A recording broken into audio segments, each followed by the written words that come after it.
viral kasus penahanan ijazah, Jan Huadiana kini ditahan polisi. Owner UD Sentosa Sil, Jan Huadiana akhirnya ditahan penyidik Polrestabes Surabaya.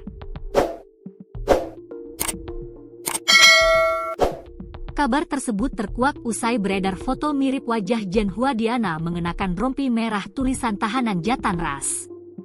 Dalam foto itu, posisi Jan Hua berdiri menyilangkan kedua tangannya ke belakang.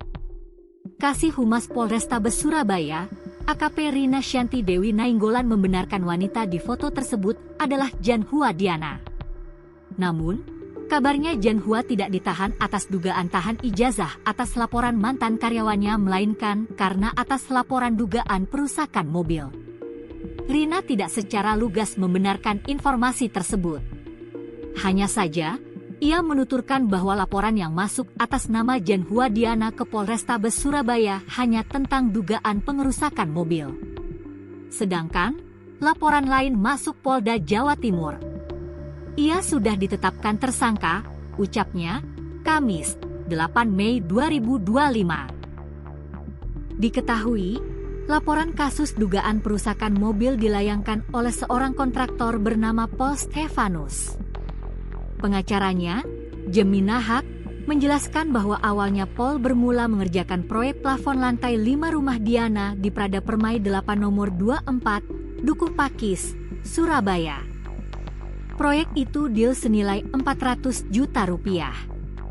Saat proyek sudah dikerjakan sekitar 80%, Paul mengajak Yanto ke rumah Jan Huadiana bermaksud mengambil peralatan scaffolding. Sebab peralatan itu rencananya akan digunakan Paul untuk mengerjakan proyek di tempat lain. Namun, dari kunjungan itu Paul dibuat geram dan memutuskan melaporkan suami Jan Huadiana, Hendy Soenario, ke Polrestabes Surabaya. Sampai sana ternyata mendapat penolakan. Klien saya dan temannya dilarang ambil barang, terus dibilang pencuri.